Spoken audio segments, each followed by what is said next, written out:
Okay, alhamdulillah. So, assalamu alaikum wa rahmatullahi wa barakatuhu. So, I don't know if anyone in this room has ever gone to any of my other talks, but I always like to start off with a quick dua. Alhamdulillah, we start off with a beautiful one, jazakallah khair.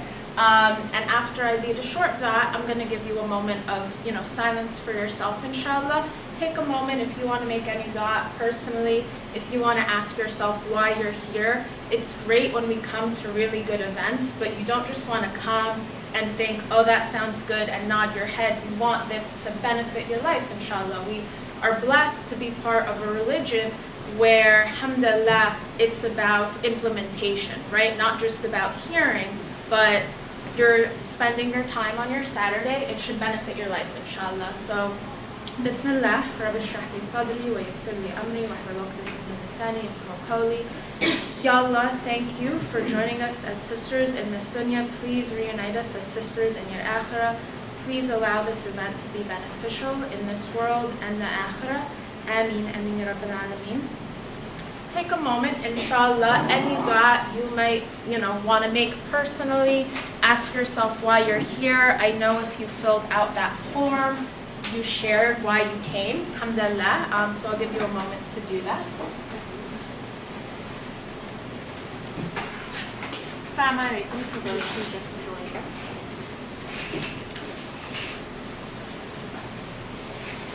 So inshallah, today I will be sharing a lot of different information. At the end, I'll give you a moment. If you want to share your email address, I'll send some of the notes, and if you want to be added, I have a mailing list where I also send out good information and whatnot, inshallah. So if you see things on there, don't be too stressed to, jot everything down. Of course, you are welcome to take notes. And a couple of times I will give you some activities you might want to do in your head, or if you have a paper, or even on your phones, so that we can keep it interactive. I'm a big believer in personalization and bio-individuality. What that means is that each of you are unique. So you share some things, right? Like, alhamdulillah, everyone in the room is a woman. We share a religion. You may share cultural backgrounds with some people, but nonetheless, everyone's different. We have different genetics. We have different stories. We have different childhoods. We have different responsibilities, whether that's as a spouse, if you're married, or as a mother, if you have children, or as a sister, if you have siblings, or as a daughter. Obviously, everyone's a daughter, but depending on how active, if your parents are still alive, if you work in or out of the home, nonetheless, each of you has a very different life. So inshallah, I'm going to try, when I give information today, to help you, empower you, because you have all the answers within yourself with the help of Allah subhanahu wa ta'ala, but to empower you, how do you make this for you? Because sometimes when we talk about health, whether it's physical or mental health, and you get information from a magazine or the internet, it gets very confusing. Has anyone ever seen advice and then you see other advice that says the opposite of the first advice? Raise your hand if you've ever noticed that. So sometimes that happens because it might be bad information, but most of the time it's true, but it may not work for everyone. Does that make sense? So in my background, I'm trained in a lot of different things. I'm a holistic health coach. What holistic means is looking at the person as a whole, combining the mind, the body, and the soul, which if we look at our religion, it's a very connected deen. We have, this is a big thing in the health world these days, but our deen has been connecting all of these things for a very, very long time, alhamdulillah. But nonetheless, when we apply these things in a way that's individual, then it's going to be more beneficial. On top of that, how many of you have ever heard health advice, whether it's emotional advice or physical advice, that would be good for you, but you didn't enjoy it, or it's hard to keep up with? Anyone? And if you don't want to raise your hands and just think of it privately, but thank you for sharing. I know that's happened to me, but nonetheless, it's really important. My goal and what I do in my work and what I hope to share with you today as well is that it should be enjoyable. Now, of course, this dunya is not all about, there's things that as adults you're going to have to do that you may not like, but the goal here is that for sustainable health, mental, physical, spiritual, for the sake of Allah subhanahu wa ta'ala, you're going to be a lot more successful if you enjoy what you're doing and if you understand why. So when I share some things with you today, I'm also hoping to explain why. I love that you'd listen to me because I'm up here and I have experience, but I'd more so love for you to understand. Each of you have brains and you think and you're intelligent, mashallah. So when you understand why you're doing something, it will stick. Does that make sense? Because a lot of times, we're talking about emotional health today, which is mostly mental health, but really our emotions impact everything, physically, spiritually, and whatnot. When we practice certain things, if they're not implemented, then we get stuck.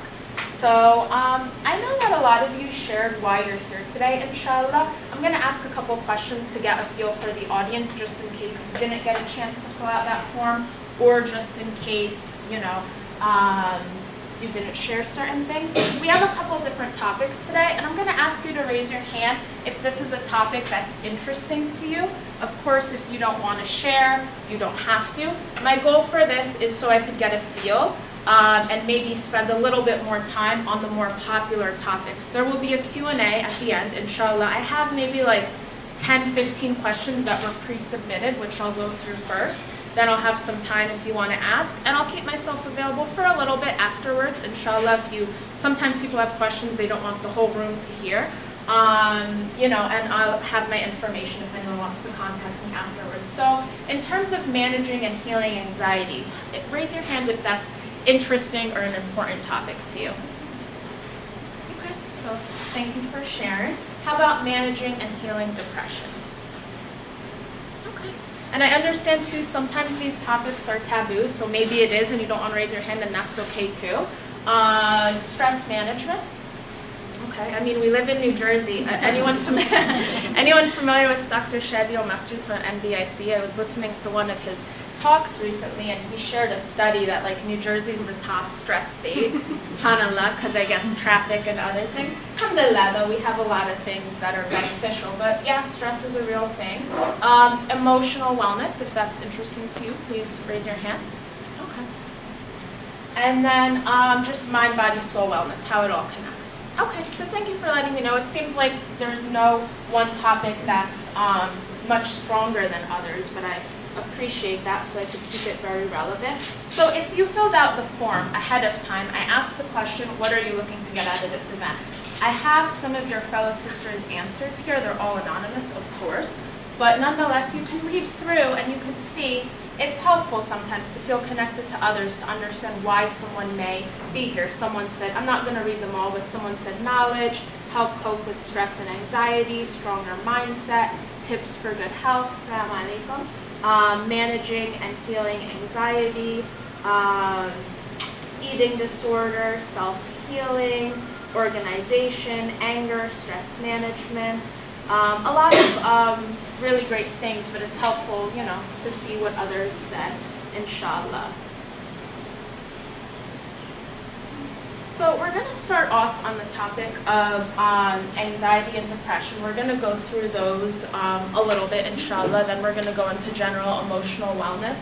Now what's interesting is that there's a taboo. Does anyone want to explain what the word taboo is? Does anyone know what that word is? Anyone willing to raise their hand and, no?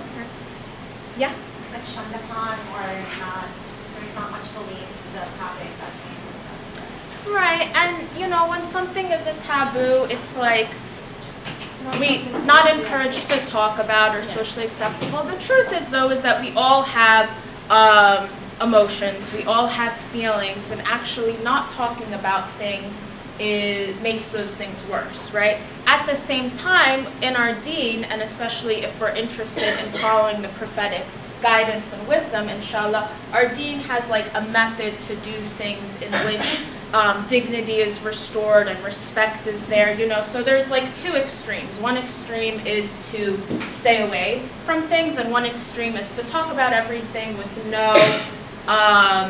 no desire to think that what comes out of our mouth matters, right? But then we know that our deen is always the middle path, right? The middle path. And if we look at the example of our beloved Prophet sallallahu alaihi wasallam, we know that people came to him with real problems and he answered with real answers. So the truth is, and I work with, in my personal practice, I work with one-on-one clients. I also teach classes where many students take the same class. And I also do talks like this. So most of the people I work with are Muslims, although I work with non-Muslims as well, and I work with anyone who comes to me, but nonetheless, I have a lot of experience with Muslims, not just in New Jersey, but all over the world. I could tell you, Muslims are not immune to this. We have a lot of anxiety, we have a lot of depression in our communities, and subhanAllah, if we look at, the prophetic guidance and we look at different things, we see that these are things that Islam addresses, right? And also, I have some tips and tricks here that also come from general health, nutrition, neuroscience, and whatnot. I want to give you a different way of looking at anxiety and depression. Does anyone want to describe how they would describe anxiety? Like, how would someone describe anxiety? And I won't force you to participate, but I'll try. I know in the beginning people are timid, but then people get, and it's okay. You could be as quiet or participating as you want. Anyone want to share what they think anxiety is? Okay. It's to be scared of the unknown, so it's more thinking about how things will play out. Okay. Absolutely. And it's interesting, and I'm going to go through today and actually share with you, there's 6 major types of anxiety. So I'm going to share those all because while they're connected, they have their differences, and it's important if you deal with anything like that, which most people do. I'm going to sneak and tell you something that's later in the presentation, but here's something that we often don't hear. Anxiety is not something to be ashamed of because you can't be anxious or worried about something if you don't care about it. If you care about things more, which us as women, we care about things, men too, of course, but nonetheless, Allah subhanahu wa ta'ala gave women extra empathy and whatnot. I'm sure those of you who, care about your families, care about your communities, care about your work, care about whatever you do in the world, care about your akhirah, care about your dunya. When you care about something, you're going to be worried about something, right? But then we also have principles within Islam, such as qadr. Can anyone define what qadr is for me? Do you guys like this definition game or no?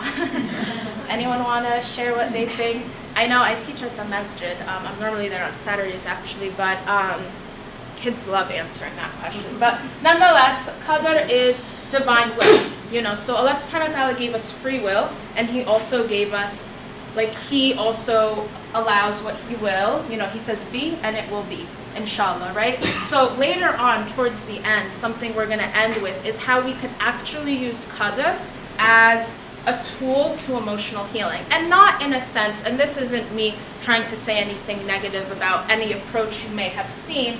Maybe those approaches just come from places that aren't rooted in psychology and whatnot. But it's not as simple as me saying, oh, if you trust the qadr of Allah subhanahu wa ta'ala, you'll be okay. Because that doesn't work. That's the right answer. But how do we get there? Remember at the beginning I was talking about implementation. So I have some really cool questions you can ask yourself so you can see, how do I apply this so that I could use these beautiful concepts from our deen like tawakkul and rida and qadr to help these things. And of course, if you don't know some of those things, I'll explain. But here's another way to look at it. Anxiety and depression do not live in the present moment. Anxiety lives in the future. When we're anxious about something, you can only be anxious about something that's happened in the future. Even though, let's say you're feeling anxious right now. You may not be, but let's say you are, or at any moment. Think of the last time that you felt anxious.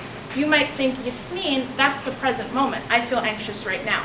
You may feel it in the present moment. However, what you're worried about is what may happen, right? So that's a really important piece of information so that we could start to unravel this, right? Now, depression lives in the past. You can't be depressed about something that has not existed yet. Now, both anxiety and depression could be pseudo-present. The word pseudo means thank you for falsely present, if that makes sense, and I'll explain how. But this is a really helpful tip because we can see if we can get in the present moment more, which is so much easier said than done. Who's ever heard that advice? Just be in the present moment. Have you ever heard that? Again, and that might come from any resource, potentially not even religious resource. That sounds great. There's a lot of things in the health world that sounds great, but it's how do we make that happen?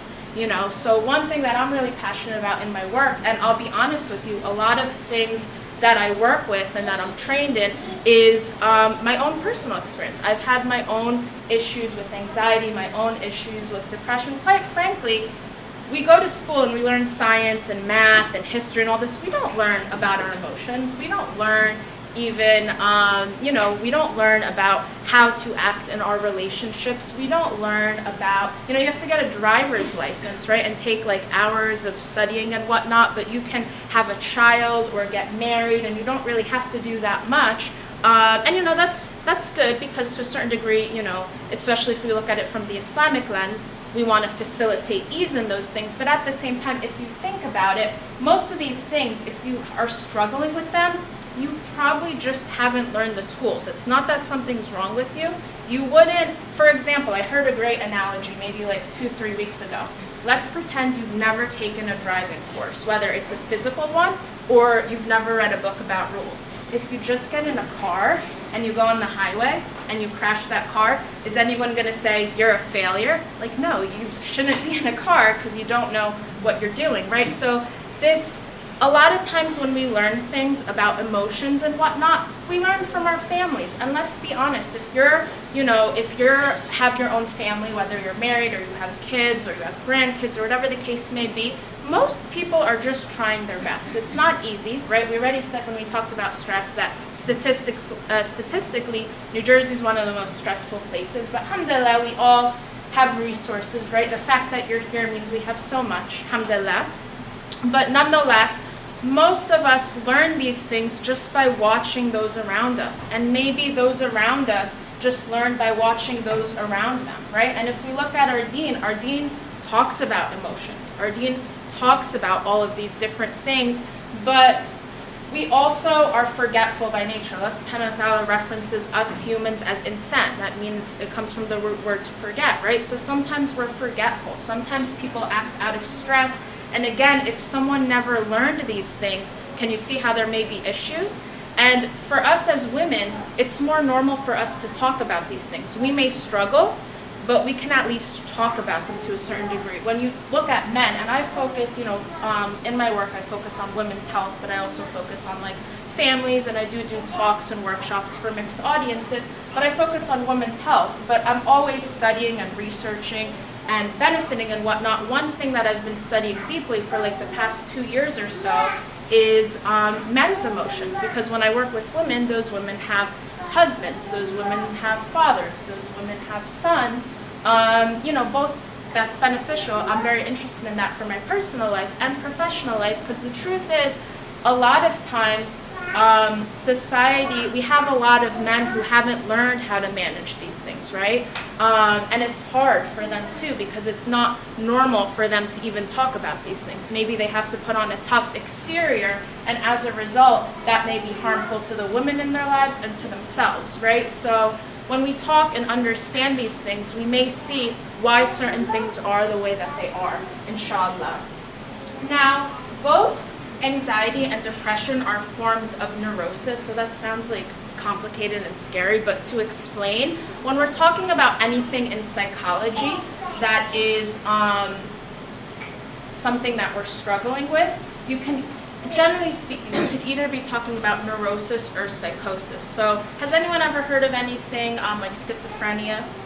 So that's like a psychological disorder. When someone has a condition like that, they're not in reality. So sometimes some people have really, really, really intense or severe psychological issues where they can't function in normal society. So those people may need to be put in, special places, or they just can't, function in normal society.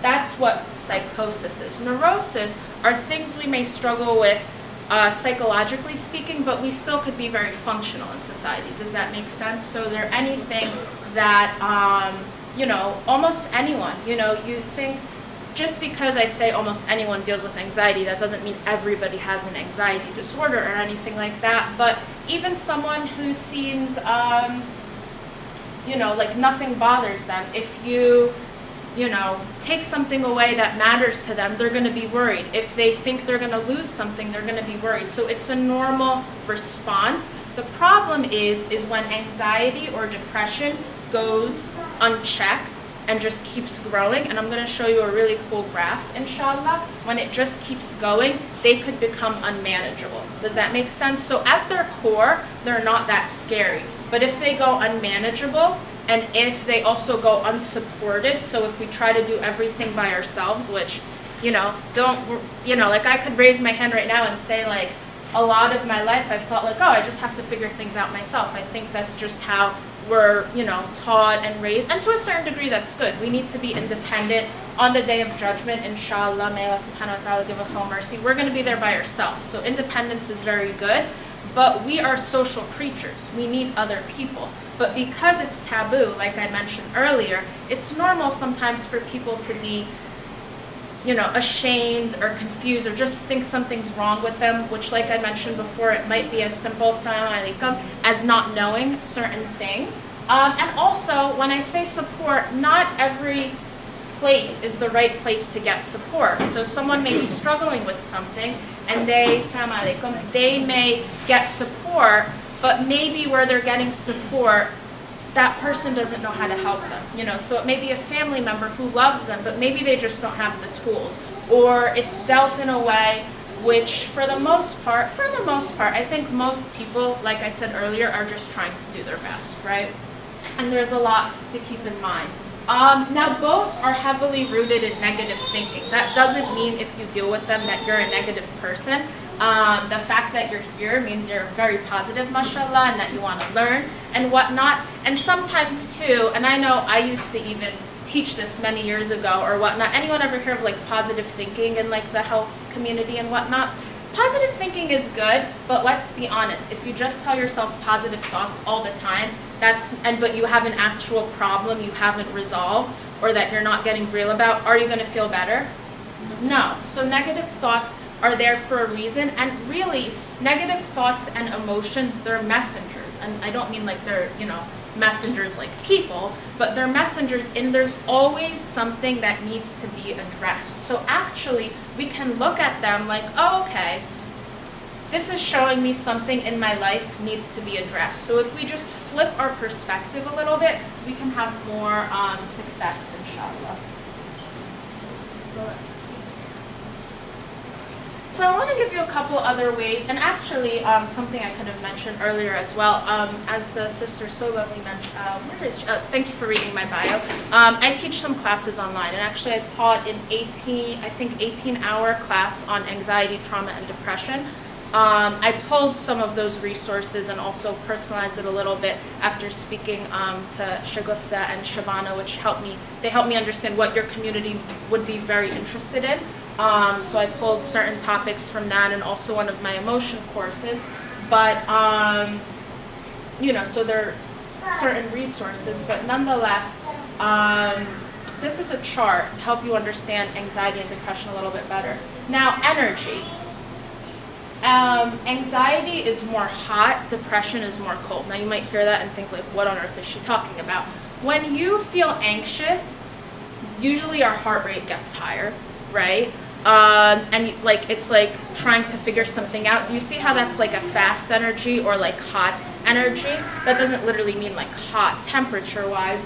Whereas cold, when people are depressed, they don't want to engage. They might not do the things they loved anymore. They might not feel, I hear this, especially when I work with Muslims dealing with this and whatnot. It's tough sometimes, and I've heard many of the same stories, or just the idea that sometimes too, if a Muslim's in a place, especially if they're a practicing Muslim, where they kind of feel like they don't really want to live anymore, but they believe deeply in Allah, so they're not even thinking, that they'd end their life or anything like that. Obviously, suicide sometimes does happen in the Muslim community, and it's something that should be addressed. But sometimes when someone has, I've heard this from several people, and this may not apply to everyone if they're in this situation. May Allah subhanahu wa ta'ala protect anyone dealing with this. But sometimes people might be in a place where like they don't want to live, or they've lost their desire to live, but they also they don't want to go away either, because they believe in Allah subhanahu wa ta'ala. They don't want to do that And this isn't to judge anyone's faith or anything like that, because there are Muslims that may do that or may think about that, and everyone's different, and this is why we have to talk about it, inshallah. But nonetheless, depression is when people like lose the drive. So do you see how like anxiety is more fast-paced, depression is more cold.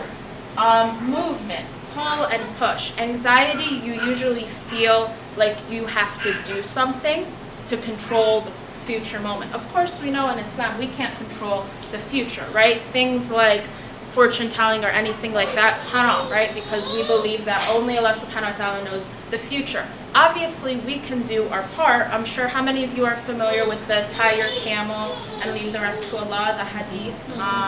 When one of the Sahaba, radiallahu anhum, left his, wanted to kind of leave his camel without tying it and was like, like no one's going to take it or whatnot. But then the Prophet ﷺ was a very emotionally intelligent man. Like, okay, yes, Allah will take care of you, but you don't just like leave your camel there untied. So we have to do our part, right? And there are ways we could, when I share some things later on, I'm going to show you very practical ways that if you are worried about something, what's that balance between doing everything you can realistically and how do you let go? So anyone ever hear the expression just let it go? That's another big one in the health community, and it's like, okay, if it was just that easy to let it go, like you probably could have thought of that on your own, right? But nonetheless, you are being pulled in anxiety, meaning that you are motivated to do more to try to control the future. With depression, you usually have to push yourself. It's hard. For some people, it may be hard,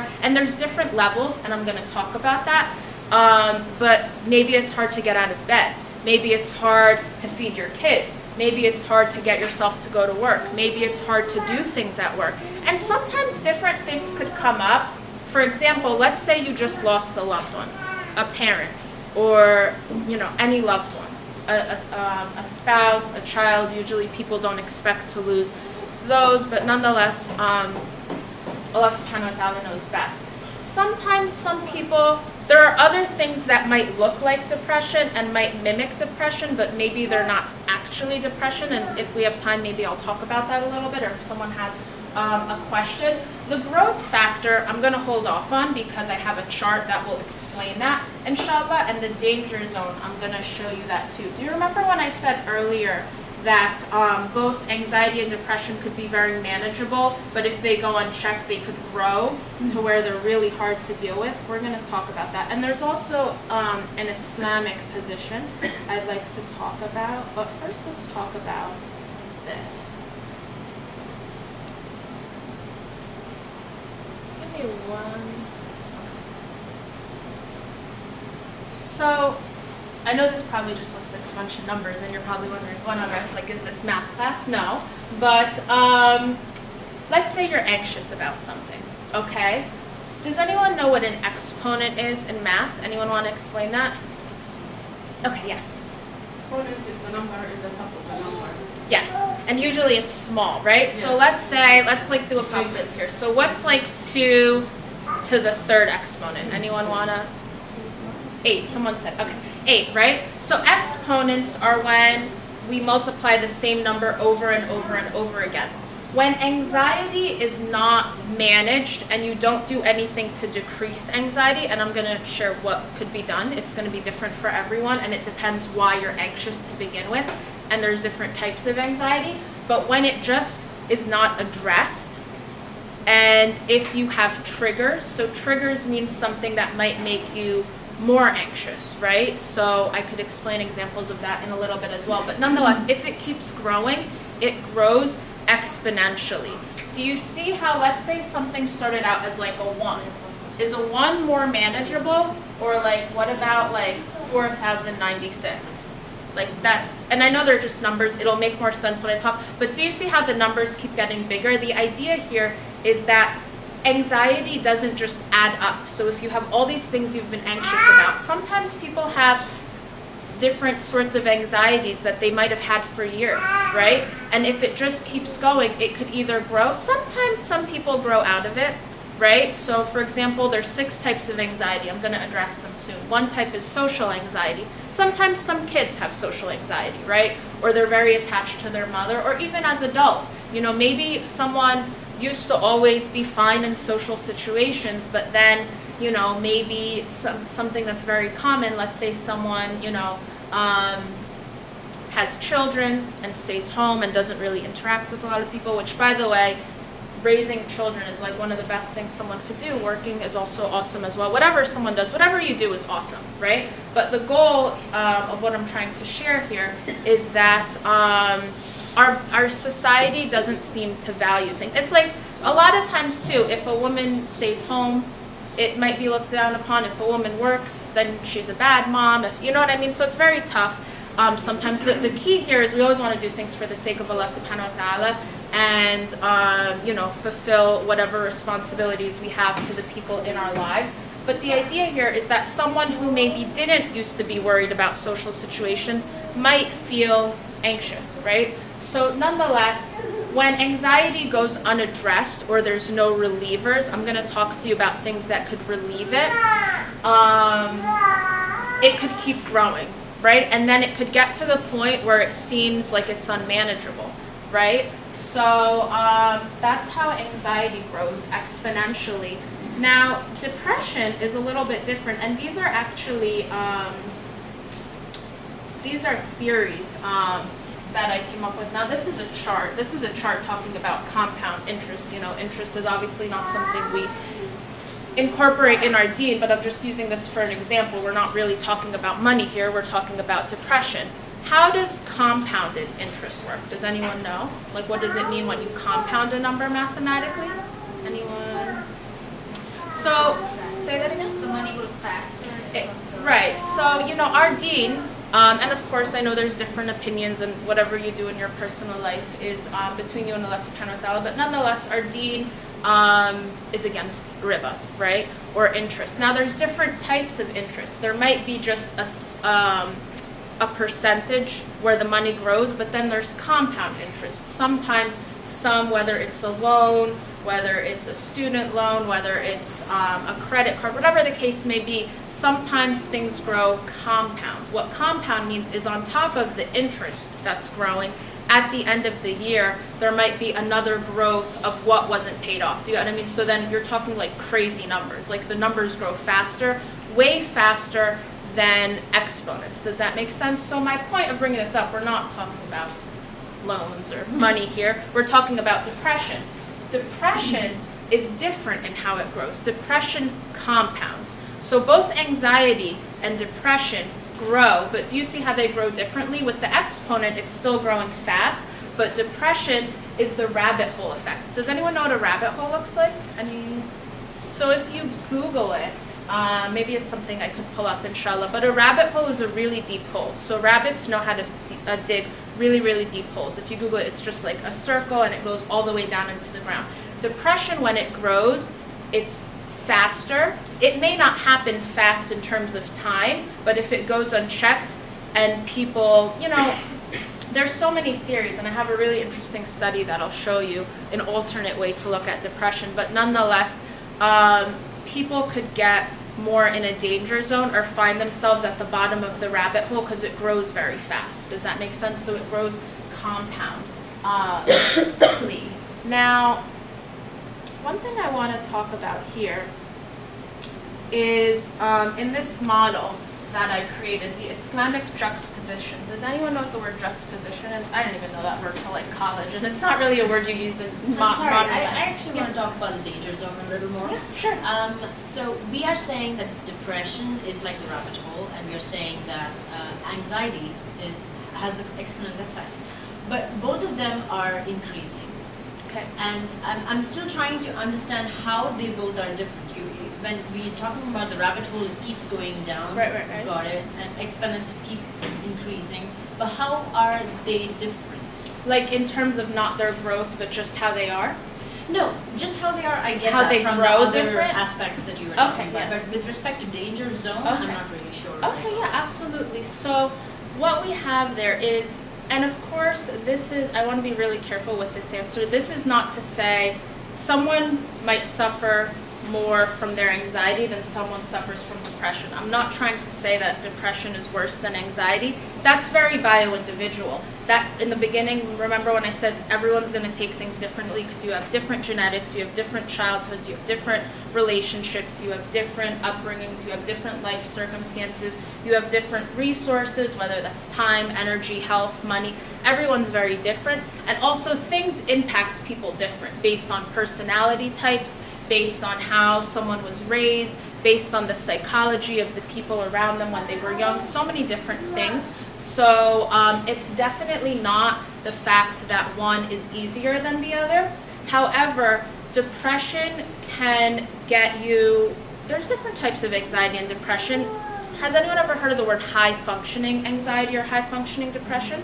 Okay, do you know what that is? Anyone want to explain? If not, I will.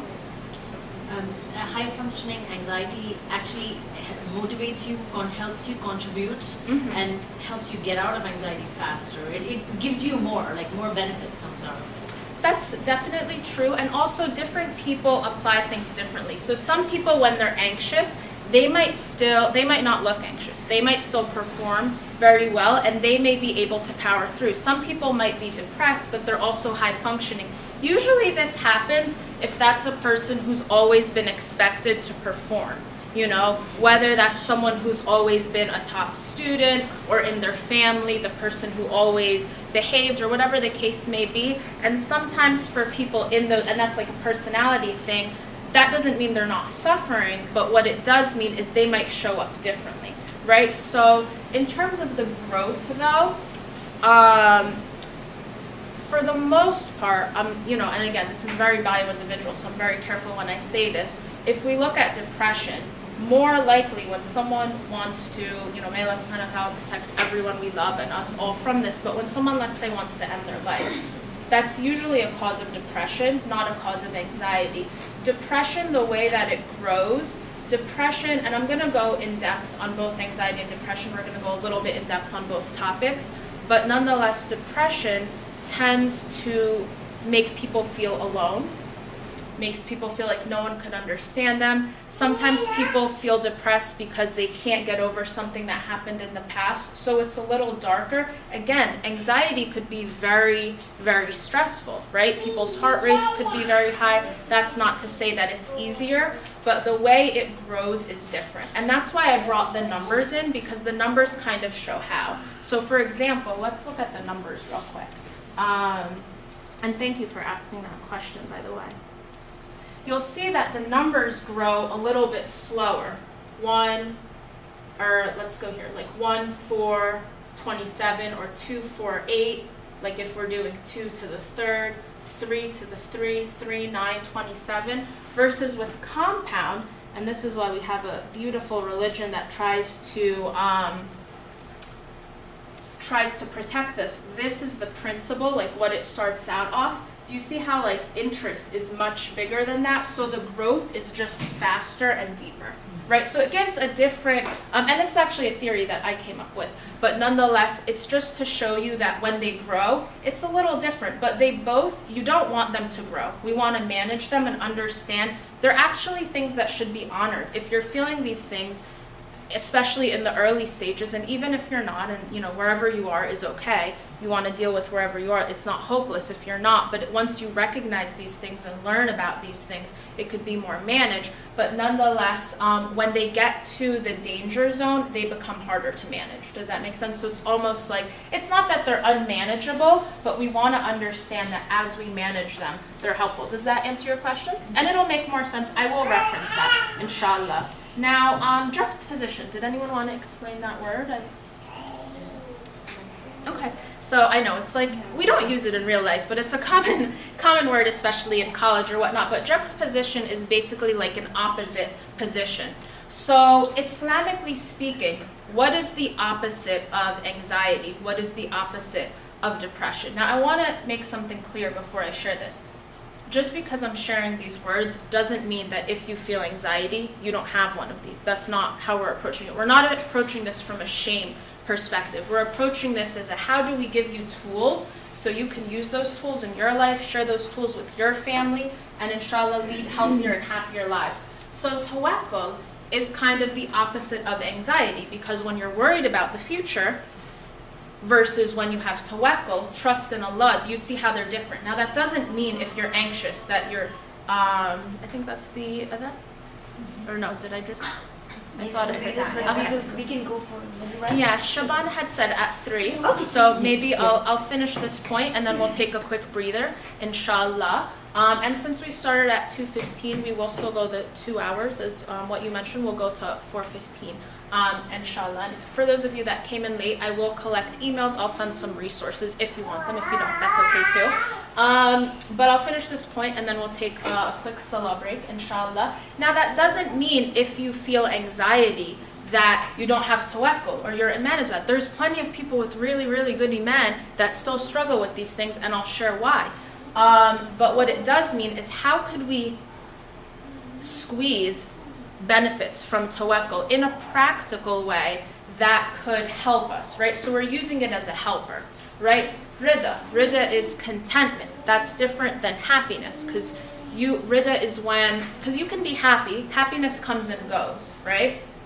But rida is when we are content, like when we feel like enough is enough. And that's hard to have in today's world, because we're marketed with all these things that we should have, not just physically, but even, mentally, ways that we should be. We're always thrown these ideas that what we have isn't enough or whatnot. So we're going to use these tools a little bit later, inshallah. So we're going to take a break for salah. When we come back, inshallah, we're going to dig a little bit deeper into anxiety, get practical. It's been very theoretical so far, but get practical on both, and then talk about emotions as a whole. Jazakallah khair. Inshallah, we're going to re-begin, inshallah. Rabbi shrah li sadri wa yassir li amri wa hlul 'uqdatan min lisani yafqahu qawli. So, I want to share with you a model I created. It's called the constructive versus destructive wellness with Yasmin model. And it's focused on anxiety and depression. So here's a couple of tips, and then we're going to talk practical, tangible tips, inshallah. If you're dealing with anxiety, depression, and maybe you don't know, because sometimes maybe you're thinking, well, am I sad or am I depressed? There's a difference, and we're going to talk about core emotions later on. Sometimes some people just assume they're depressed, even if a doctor doesn't necessarily say so. Sometimes people, or anxious, sometimes people take tests online, depending on what doctor you go to. It's not the same thing as taking like a blood test, so sometimes there could be other things going on, like, as I mentioned before, grief, which people experience when they lose someone or something important to them, could look like depression. Sometimes they coexist, but nonetheless, we're going to talk about each more in depth, inshallah. But here's a couple of tips, regardless where you fall on the spectrum, inshallah. And it might become clearer when I explain the different types, because then you'll be like, oh, I deal with that, or oh, no, I don't deal with that. Because like I said, especially with anxiety, there's different kinds. Now, a couple of tips. Don't focus on getting rid of it. I know that sounds crazy and silly, right? Well, we're here to manage and heal. How do you not focus to get rid on it? The tricky part about that is that anxiety and depression, and really any negative emotion, which those aren't emotions, those are states of beings. Emotions are things like anger, sadness, happiness. If we just focus on shutting those things up and getting rid of them, well, then we're ignoring something amazing Allah subhanahu wa ta'ala gave us. He gave us these emotions so that we understand why we're responding. Now, anger could be healthy, or anger could be destructive. Just because someone's angry, it doesn't give them the right to go punch that wall or to scream at someone. As humans, sometimes people lose their temper, and again, people don't go to school for this, so if you never learned how to do something, things might, go south.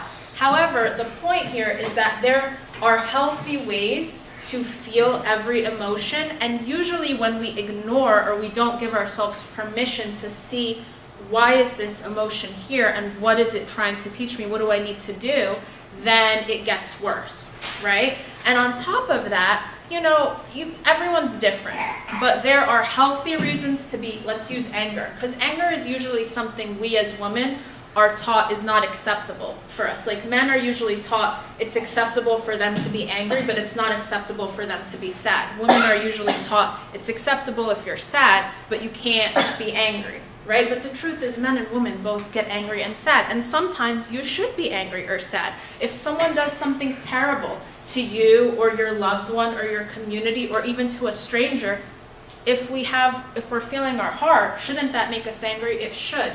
But what do we do with that anger? How do we channel it? That's when we get to emotional intelligence. That's when we start to understand these are all messengers trying to tell us something, and if we don't fight them, but we work with them, we can have so much more knowledge that could help us in this dunya and the akhirah. On top of that, are there times where it's not appropriate to feel certain things? We can't control our feelings, but our feelings don't come out of nowhere.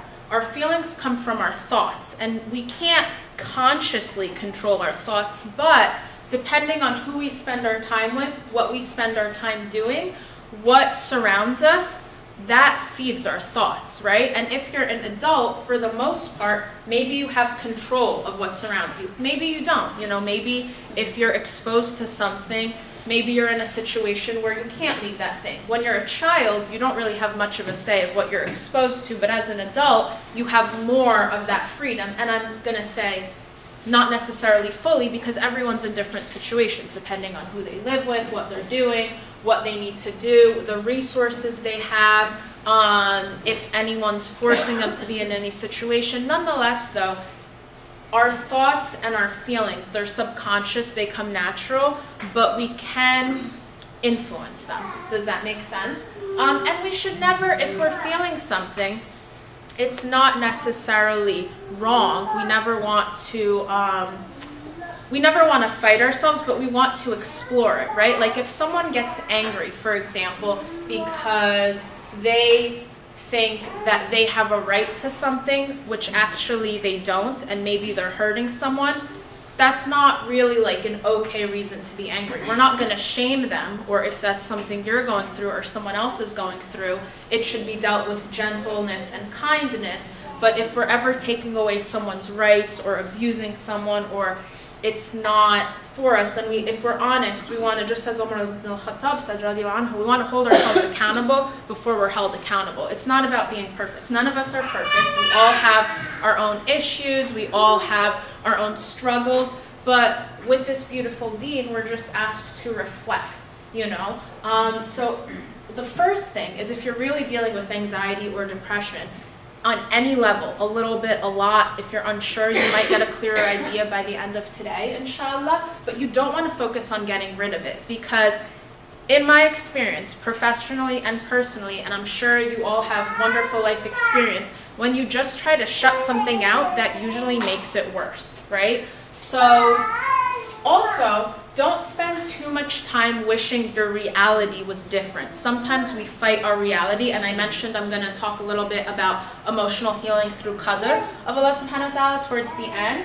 Now, of course, this doesn't mean that you shouldn't want your reality to be different. You can want your reality to be different. Let's first understand, what am I really dealing with? Right? So a lot of times when I work with people one-on-one, the Pooja, the lovely sister who read my bio, shared some things that, different clients I work with have achieved and whatnot, which I can't help anyone achieve anything unless they do what they need to do, of course, and with the help of Allah subhanahu wa ta'ala. But typically, people always have what their life is currently, and then a picture of what they think their life should be. So I want you to reflect for a moment. What is it in your life? Whether it's on the personal level, the spiritual level, the mental level, maybe there's something you feel like, oh, I should have already done this by now, or I should accomplish this, or maybe it has to do with your children, or maybe it has to do with your spouse, or maybe it has to do with your work. But for the most part, most people,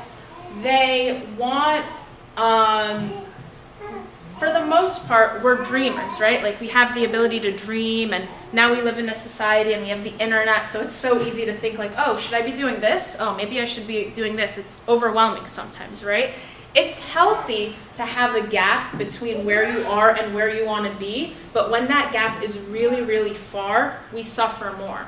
Now, sometimes it's a matter of closing the gap in either direction. Maybe that means assessing what you want. Is that really what you want, or are you just doing it because you feel like you have to? And then the steps you're doing, what are, people say they want to do things all the time, but they don't take the steps to do that. So again, we might have feelings in that way. So I'm not saying you shouldn't want a different reality. It's just really important to be like, okay, this is what's real right now.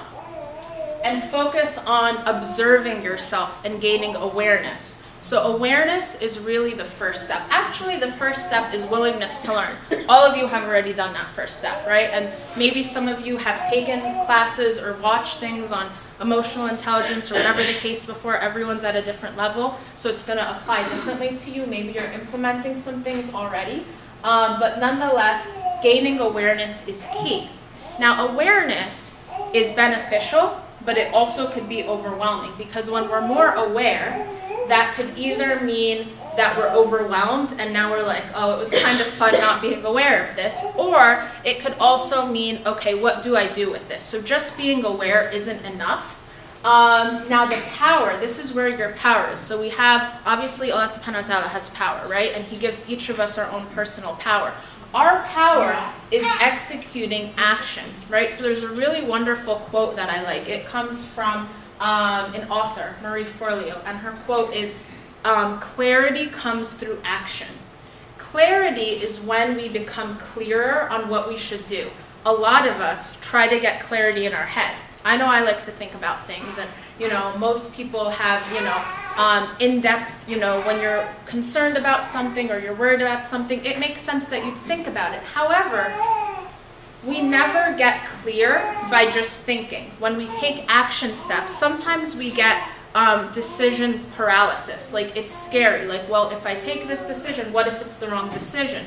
But again, when we take some steps, for the most part, I know sometimes some decisions are very, very big, but for the most part, any decision we make, we can reverse it. If it's not the best decision, we can fix it. But where most people get stuck is staying in their head and then being stuck there for a long time. Versus if someone takes action, maybe it's not, you're maybe not going to know the best action step if you don't have experience in any given topic, but you'll get the experience through doing it. So when we take steps, and that could be scary, that could make people anxious, and we'll talk about that. Now remember when I said that anxiety and depression don't live in the present moment? I want to talk to you, before we talk about the 6 types of anxiety, I want to share with you 5 helpers to be in the present moment.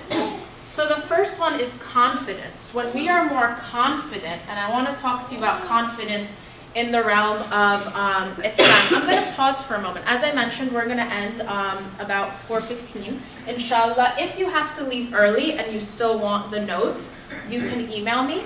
I mentioned that if you share your email, I'll email you notes, and I could put you on, I send emails. I have a free mailing list if you want.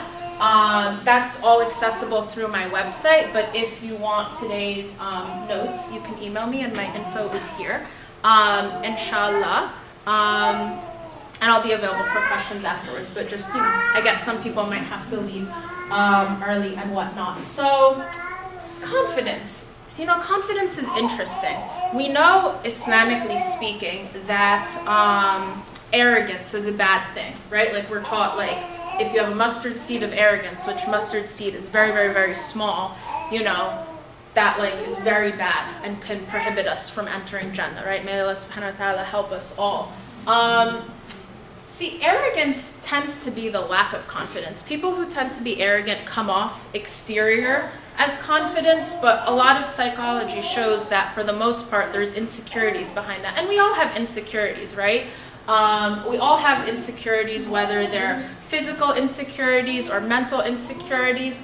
Confidence, though, that's rooted in Allah subhanahu wa ta'ala, and that acknowledges, that each of us as humans are valuable. Allah subhanahu wa ta'ala says He created us in the best of forms. We're not perfect, right? He didn't want us to be perfect. He said, if we never sinned, He'd wipe us out and create a creation that, would sin and repent to Him. Of course, when I share that with, younger students that I teach, I always say that's not like an excuse to do sins, obviously, but we're not supposed to be perfect. He created the angels, right? He gave us free will and qadr. Now, usually anxiety and depression make us feel not confident. So if we can increase our confidence in a healthy way that's rooted in the confidence of Allah subhanahu wa ta'ala, we can feel better about ourselves. Here's a couple practical ways. Number one, keep promises to yourself. I want you to do an activity mentally, or you can write it down. I always do this activity with students and clients, and most of the time, for most people that haven't learned this or didn't see an example of this, most people rank very similar in the beginning. But I want you to ask yourself, do you think you're a loyal person? You don't have to tell anyone else what you're writing down, but do you think you're a loyal person? In my experience, most of the women I come across are very, very loyal. They keep their promises. Now, if I were to ask you, on a scale from 1 to 10, if you make a promise to someone else, how often do you keep it? Take a moment to think about that. If you want to write it down, you can. Again, it's totally private. Most people, and when I say most people, if your answers are different, that's okay. Like, everyone falls in their own category. Since this is not one-on-one and it's group, I'm just generalizing a little bit. Most people get pretty high. And if you don't, that's okay. Maybe someone's really dealing with depression for many years and it's hard for them to do anything. And maybe they used to be high, but maybe they're low now. That's okay. You have to deal with where you are and see where you want to be. The second question I want you to ask yourself is, what about promises you keep to yourself? So on a scale from 1 to 10, when you say you're going to do something for yourself, where's that number? In my experience with most women, and even if I look at myself years ago, most people, and I'm going to share, if you don't fall in the majority category, that's okay. I know I keep saying that, but it's important because that doesn't, like, each category just means you're dealing with something different. There's a good reason to be in every category, but generally most women fall very high in the first question and very low, meaning they're very good at keeping promises to others, and they don't even really consider promises to themselves promises. It's sometimes, I'm saying this like respectfully, like it's a joke sometimes, like in terms of what they'll do for themselves. Now, if you've done any sort of work in self-care or all these things, you probably had to learn that, or maybe you had an example of someone who did that. Again, why would we be this way? Does that mean we're bad? Does that mean our examples are bad? No, women tend to be very giving, and if you don't feel like you are, everyone's different, of course, but nonetheless, it's very easy sometimes to give. Has anyone ever heard of the word codependence? Anyone familiar with that term? Codependent? Do you want to explain it, or? When you build a relationship from another person, whether it be a friend, a husband, or a family member, and then if that person is feeling sad, you're feeling sad. If they're happy, then you're happy. So you create like an unhealthy codependent relationship. Okay, absolutely. So that's a great definition. Thank you so much. And I want to elaborate a little bit more because there's one important thing to add. Anyone ever heard of the word empath? Raise your hand just if you've ever heard of that. A lot of people, and these are tests you could, maybe I'll even include some personality tests in the email I send, but an empath is someone who has high levels of empathy. Empathy is the ability to feel for someone else. It's different than sympathy. Sympathy is kind of like, there's an author named Brene Brown, if you've ever heard of her, and she has like a YouTube video, it's like a cartoon where it explains the difference between sympathy and empathy. But sympathy, let's pretend like, I think it's like two animals, but someone falls down a hole. Sympathy is like looking in the hole and being like, oh, that looks like, I'm sorry you're down there. Empathy is like going down the hole yourself, getting the person, like feeling what it's like to feel in others. Now, people have different levels of empathy. A lot of women may classify as an empath. An empath is someone who has very high levels of empathy, and usually if they feel, they can sometimes just, like if someone's upset, they can tell they're upset, whereas someone else might just see them and be like oblivious, so they just have no clue. Or they are impacted by their emotions. Now, the reason I explain empath is because an empath is different than codependence. Empath is the ability to feel what other people are feeling, and that's a beautiful thing because that means you could be very loving, you could be very caring. That's what, like motherhood in itself is like almost impossible without empathy.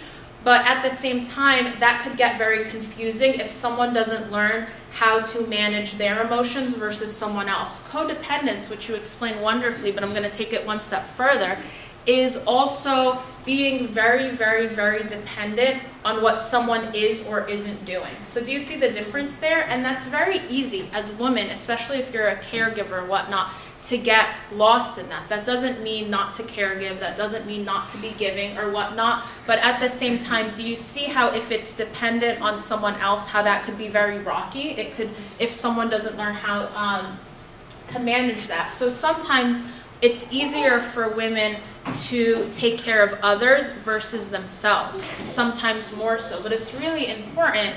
We have to understand our body, our mind, our soul has a right upon us, and it's really important in order to take care of everyone. And just like everyone else is important, we're important too, even if you're not taking care of anyone, but especially if you are, it's important.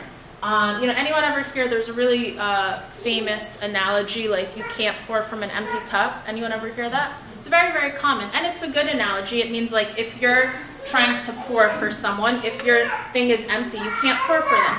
That's a good analogy, but I want to take it a step further. Pretend you're not pouring for anyone. You still need to fill it for yourself. And I think Islam is such a beautiful religion because it believes in caring for other people, but Allah subhanahu wa ta'ala also teaches us that on the day where there is no shade but His shade, may we be of His shade, inshallah, that we're going to be alone. So we have to know how to be with others, but also independent, mentally, spiritually, physically. That's important, and that doesn't mean, I'm a big person who believes in, connection and social connection and family importance and giving of yourself and whatnot.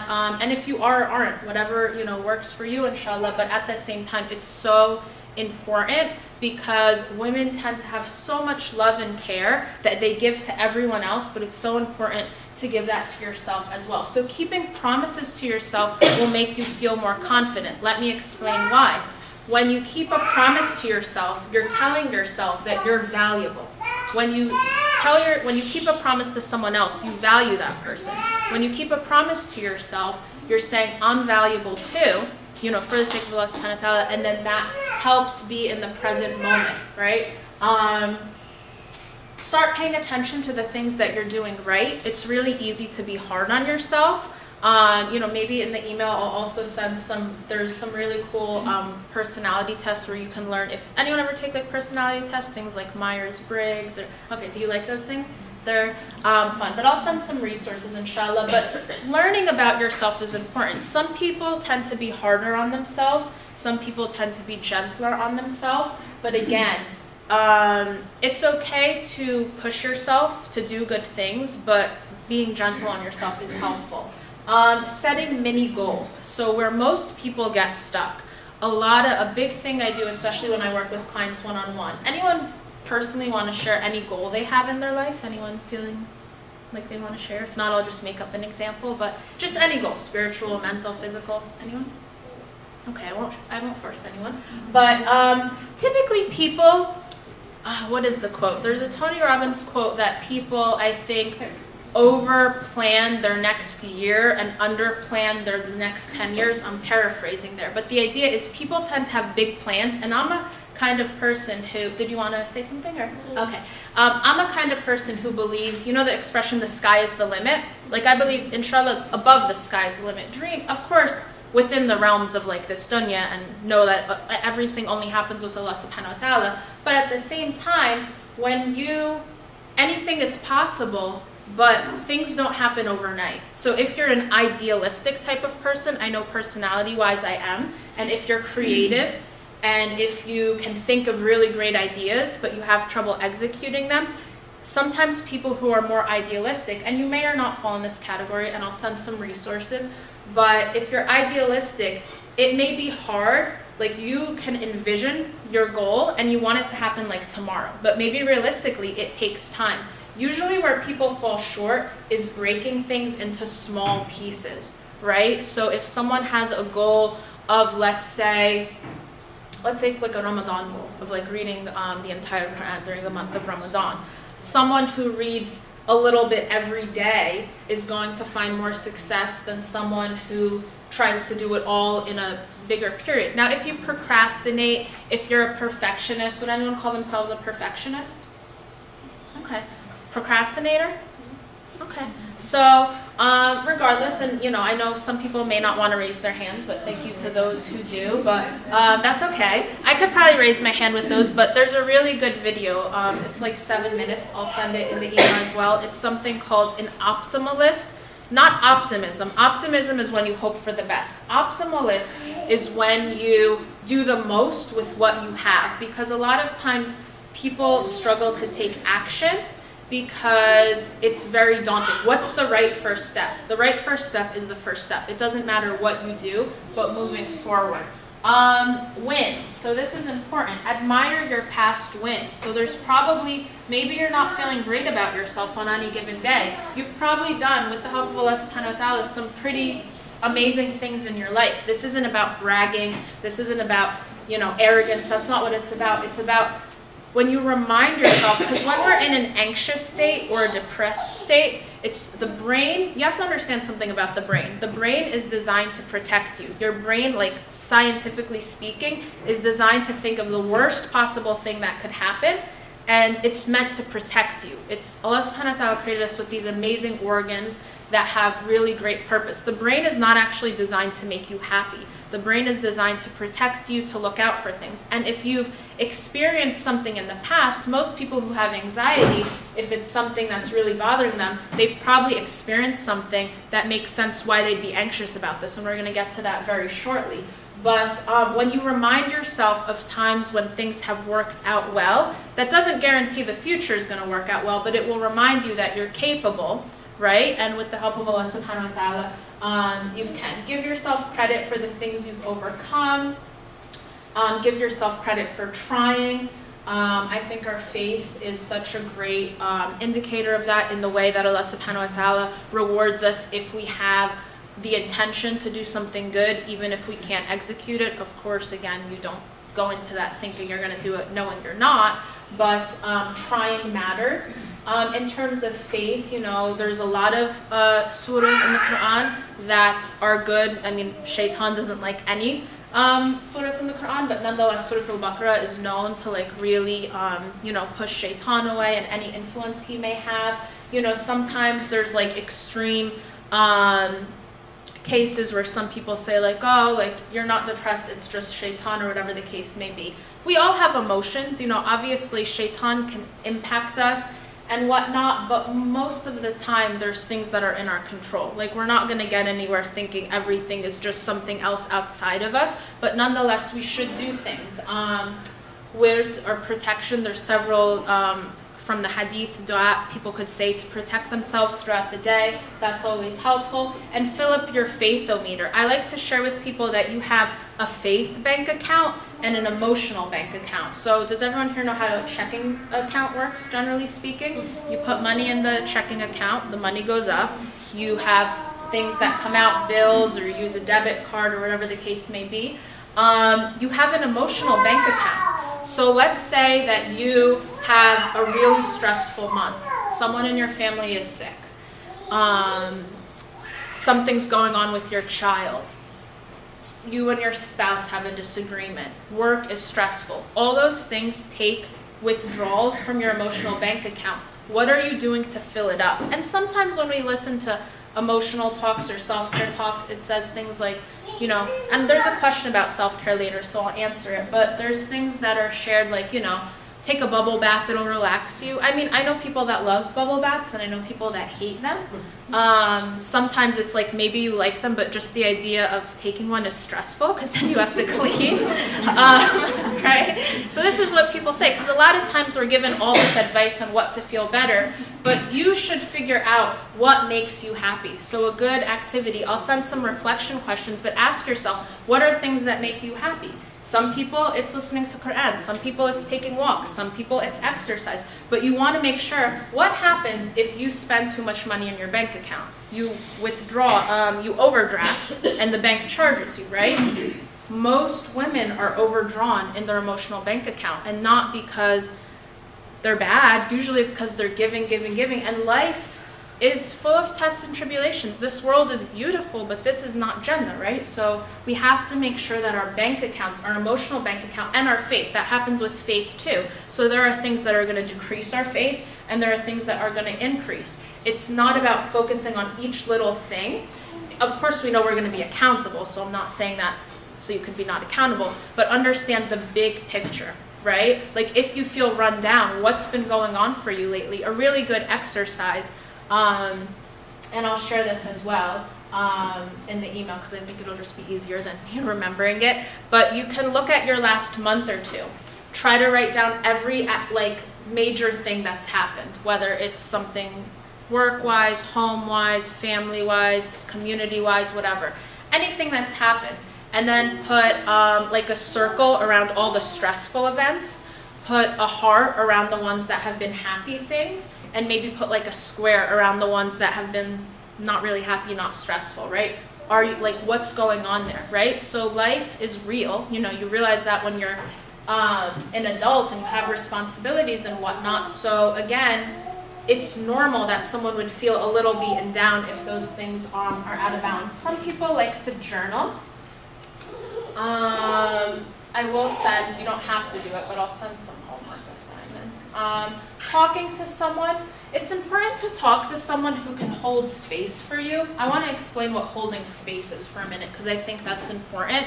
Holding space is, it's difficult. A lot of times people either keep things to themselves or maybe they speak to a friend or a family member. And it's really important to have people you could trust who are friends or family members or whatnot. It's important to understand that sometimes some people may need more than that. You know, like there's no shame if someone has to go to a therapist or a counselor or a coach or whatever the case may be, because sometimes your friends and family member are very close to the situations, so they can't give you objective, disconnected thoughts on it.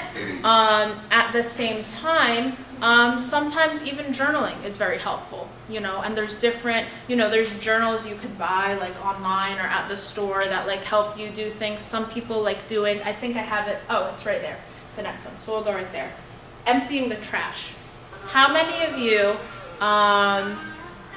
will, anyone here hate taking the trash out?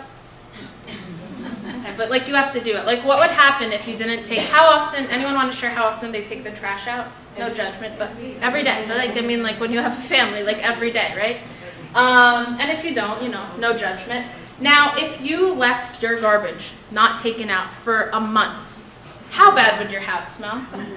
Pretty bad, right? Now, our brains are full of trash. There's an exercise called a brain dump, you know. I've had clients or students who have done this and they've said they've slept much better the night after doing this. But it's basically, you could take a paper, you could throw it away later if you want no one to see it. Sometimes when we write, depending on your personality type, you may feel the need to perform. A brain dump is just writing whatever comes to your mind, because you usually have things going on in your mind. If you have all your family members who you're concerned about, you probably have all these things on repeat trying to figure them out. But a brain dump helps take the trash out in your mind. Otherwise, in your own home, you wouldn't do that. What about your mind? So that's really important because, again, your brain is designed to protect you. So you want it. Do you see how just from managing an emotional bank account and also doing things like a brain dump, people could feel better? Now, here's the thing. People might be anxious or depressed they might have serious issues in their life that need to be taken care of. Maybe there's an abusive situation. Maybe they have a huge financial situation. Maybe maybe it's something that has to do with like family or immigration. Maybe it has to do with someone in their family is really sick. No matter how much you fill your bank account or how much you take a brain dump, if you have something going on in your life, those things are not going to make those problems go away. So now we're going to see, okay, how do we manage those things, right? Like Islam gives us a lot, which gives us everything really, but we could also draw from psychology and different things to understand what could be helpful. Because even though the brain dump, you know, and also a couple things to empty the trash, expressing yourself, so having a place you feel where you're not just talking or sharing, but you actually are understood, and that might be with family, friends, sisters at the Masjid, a support group, a place where you feel safe, whatever the case may be. And exercise is important too. With exercise, that's really bio-individual. I recommend that... Jasmine, just a question. Yeah. Expressing yourself, isn't it like then you are talking something bad about somebody and in Islam it's not allowed? Of course, of course. So when I mentioned expressing self here, I mean in general, which might even be something going on with you. Like let's say someone's stressed about work.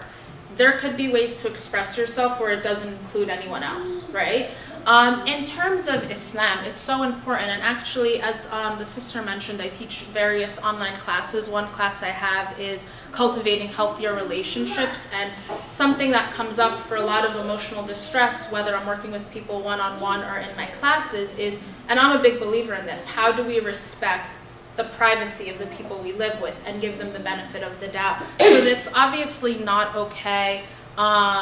This isn't about airing out dirty laundry, if that makes sense. So it's important when one expresses themselves. I'm a big believer to always go to the person. So if you have an issue with someone, you address it with the person. Now, sometimes in some situations, let's say someone's abusive, for example, there are anonymous ways to talk. Like there are, maybe in the email I could even, there's a really good, it's called the hotline.org, and people could get support in an abusive situation where it's totally anonymous and you don't have to share But would the that name. help in any way? Just for yourself, it would Of help course, you.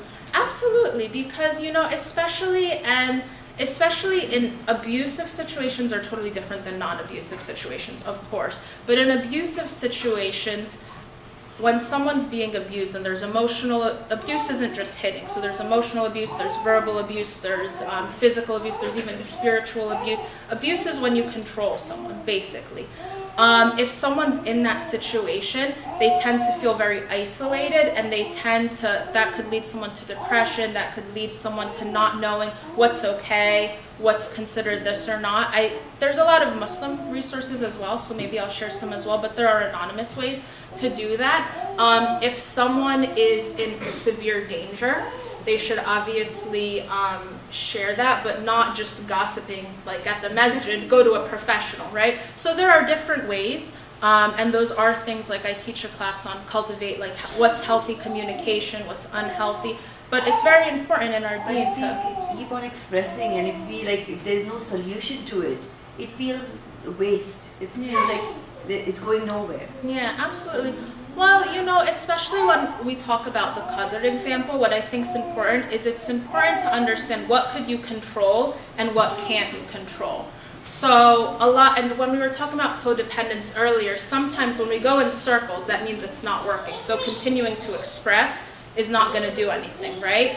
But what we want to understand is that we have to get clear what's in our control and what's in someone else's control. If someone else is doing something, we have to ask ourselves, okay, who is this person, first of all? So it's different. Like, I'm a believer in keeping the ties of kinship, right? That's important in our deen as well. So if we're talking family, and everyone, has their different approach, but nonetheless, a lot of people try to do that. And sometimes when people are dealing with a hard situation, people have issues within their families and whatnot. There are boundaries that could be put in place, so understanding things, and not something we're speaking about today, but something I teach, and if you're interested, I could send you resources or share what I offer on that. But understanding boundaries, there's emotional and physical boundaries where people could at least understand how to protect themselves in a way. When we read the hadith and whatnot, we could see the Prophet was very emotionally smart in terms of dealing with things like that, if that makes sense. But expressing yourself, none of these things are the whole answer. Does that make sense? Mm-hmm. So what that's saying there is sometimes when someone's in a situation, they're keeping all to themselves. But definitely that's not an excuse to gossip.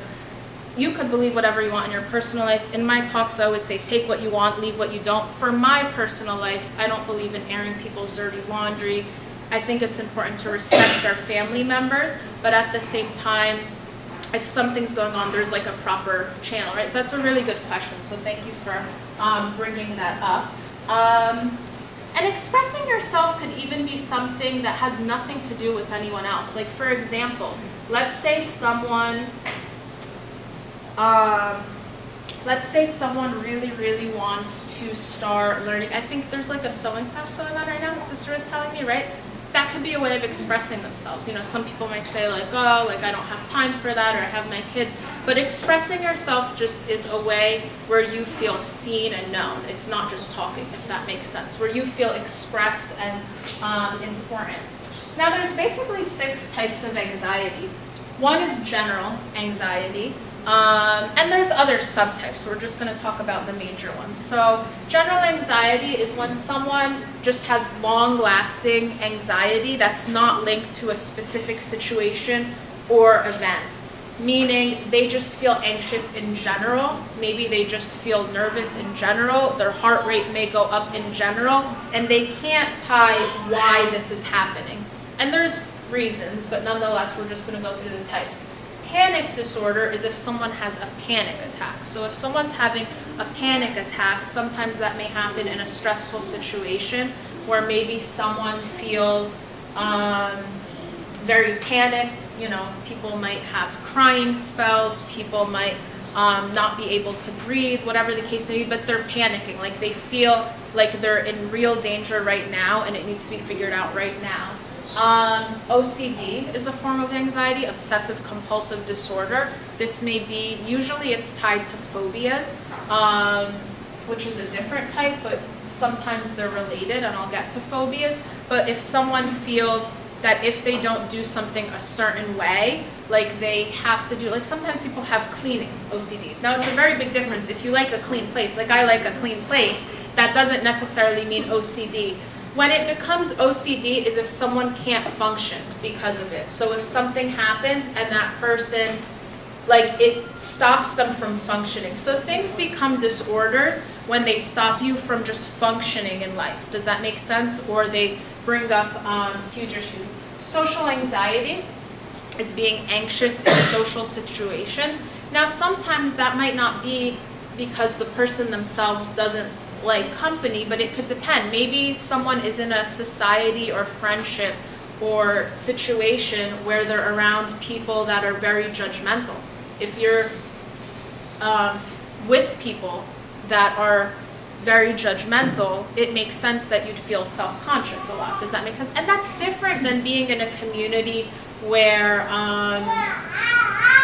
like that's different, like in a good place, whether it's a friendship or a community or a family, it's okay for us to, like we should want good things for other people, and it's not a problem to feel like we should perform a certain way. But when it's in a way that's very stressful and judgy, which we're encouraged not to do as Muslims, that could create anxiety. Sometimes some people may have it physically. If there's any body image issues, or if someone's dealing something called body dysmorphia, sometimes people don't see their body as it is, or they're concerned about their appearance.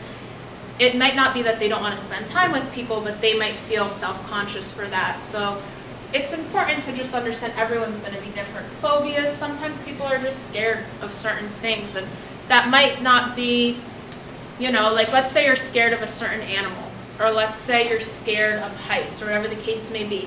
Maybe that's something you want to accept in your life. Maybe you think, well, I don't need to heal that. I don't want to interact with that animal. So you want to ask, how often does it come in your real life? When these things are an issue is if it stops your life. You know, if it stops you from performing your responsibilities and just being healthy mentally, that's when things become a problem. And I don't say problem in a judgy way. I say that in a, let's give some attention to this so that you can function better. Does that make sense? Post-traumatic stress disorder, it's really common if anyone's been in a war zone. That's where people hear post-traumatic stress disorder. It could also happen if anyone has had anything terrible happen to them, witnessed someone passing away right in front of them, or a very stressful situation, any sort of attack or assault. What happens is people have triggers and might have trouble functioning in everyday life because all anxiety is connected to your nervous system, right? So your nervous system is on high alert, and that could make someone feel anxious. There's also something called complex post-traumatic stress disorder. Post-traumatic stress disorder usually happens if there's one very, very stressful event, and it hasn't been addressed. Like there are ways to deal with it. Because usually when we have a situation like that, our brain like changes a little bit in terms of protecting us from it. But the likelihood of that happening might be slim, but that's not how our brain perceives it. So there's ways to process that, right? Complex post-traumatic stress disorder is if someone has repetitive trauma over time. So let's say we mentioned abusive situations before. If someone lives in an abusive household and they see trauma all the time, complex post-traumatic stress disorder is a more intense form of post-traumatic stress disorder because of repeated trauma over and over again, versus like if someone was in a war zone for a certain time. And again, that doesn't mean complex is worse. It's a case-by-case basis. Now, to make this a little bit practical, there's an author. His name is Chip Conley. He wrote a book called Emotional Equations. We're talking about math a little bit for a couple minutes. But, and if you don't mind, because I'm using my phone for the internet, I have to connect it to the charger. But nonetheless, he has a book where he talks about emotional equations. Now, anxiety, the equation for anxiety is uncertainty times powerlessness. Just give me one moment, please.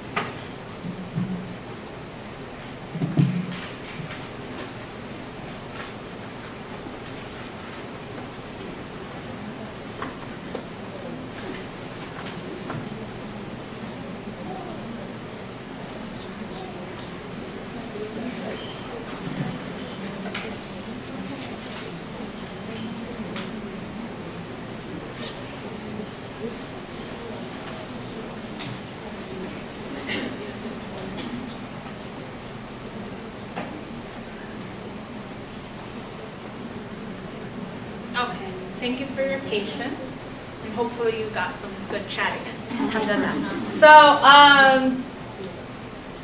uncertainty times powerlessness. So someone mentioned uncertainty before when we spoke about anxiety, right? So when you're uncertain about the future, that's part of the equation of anxiety. The second part of it is powerlessness, when you don't have control. Now, if you multiply those two, that's how you get anxiety. The more uncertainty and the more powerlessness, the more anxious a person could feel. Does that make sense? We're going to bring it a little bit more, we're going to make it a little bit more practical, but for example, this is something, and it's something that I'll send out, inshallah. It's actually one of the worksheets from one of my anxiety classes, but I'll send it to you guys. Let's say you're anxious about a situation, okay? Using that equation that Chip Conley put together, the book is basically just every emotion you could feel. He explains it, he breaks it down into mathematical equations, right? So you're never going to be 100% uncertain. We have to understand that, first of all. The only one who is 100% uncertain is Allah subhanahu wa ta'ala, right? You're also never going to be 100% powerless, meaning you're never going to have ultimate power, and that's not the goal. That's reserved for Allah, right? However, there are ways in stressful situations where you can decrease your anxiety using this equation. You can ask yourself 4 questions, and I'll send this out. What do you know about the issue? So let me give you an example. These are actually examples from some of my students, but so someone brought up an example about they work 30 hours a week. This is a mother. It's always the day shift, and they know their responsibilities. But sometimes in their place of work, I think she's a pharmacist, if I can remember correctly, sometimes there's like poor management, meaning like her shifts may get confused, and that could be stressful, right? So if you're a mother and you don't know what your shift is going to be, like, do you see how someone could get worried about that? Like, how do I manage my life if that's the case? So using this, you can ask a couple questions. What does she know about this situation? She knows that she works 30 hours per week. It's always the day shift. She knows what she has to do. She knows that it wasn't properly communicated. Here's what she doesn't know. She doesn't know what days she's going to work, She doesn't know who she'll work with. I guess there were some issues. Some people are easier to work with, some people are harder to work with, and in that way it made her anxious. What can she influence? She can request certain days. She could take it in her hands and say, okay, and again, this may or may not apply to everyone's situation. Maybe someone's worried if I request certain days, maybe I'll get less hours, maybe I can't do that financially. Again, very unique for each person, but the bottom line is she can influence a little bit. What can't she influence? She can't influence the final schedule, who she will work alongside. But if you go through, most of the time when you have uncertainty, there are questions you can ask someone else to get more certainty, right? So let's say you're concerned that your child tells you that they're going to go to a new friend's house and you have no clue who this person is and who their family are, and you're a little bit worried. And in today's day and age, when we hear terrible things that happen, it makes sense that someone would be worried. And it is the parents' responsibility to know where their kids are and who they're with and whatnot. Now, aren't there ways to find those things out? So if someone asks those questions, now usually a parent might ask the child, and the child doesn't care. Like, the child just wants to have fun. They're not adults yet, and that makes sense, right? Sometimes the child may be aware and whatnot. Every situation is different. But nonetheless, there are emotionally intelligent ways to find those things out. You're never going to know everything, and then you have to decide what are your standards, right? But where most people get stuck is just they feel the uncertainty, they feel the powerlessness, and they don't know how to move away from that. I'm not saying when you go through this that it's going to be a piece of cake, because you still have to deal with whatever level of uncertainty and whatever level of powerlessness. Since I know we don't have enough time, and I know I put in more information than we had for 2 hours, because I like to put a lot in there. I want to talk to you about, I want to end with the qadr, because I think that will be very helpful.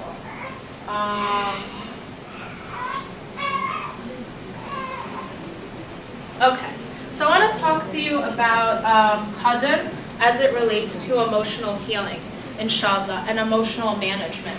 So we have our plan, right? Who here is a planner? Like, you like to plan things? Anyone? Okay.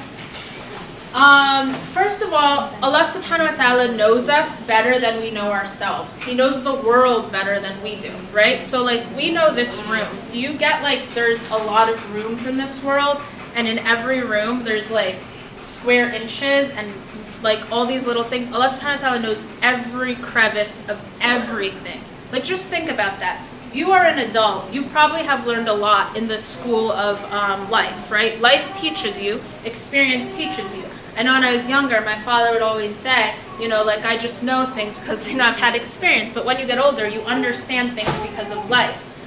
You know that based on, and this isn't me trying to minimize what you know, because it's about me too, but we know based on just what we've seen. Like, Allah subhanahu wa ta'ala knows everything from this time period and old time periods, and therefore He's able to make, first of all, He has the right to His will. That's His right? But nonetheless, He knows it better. Now, He created free will, yet rules all.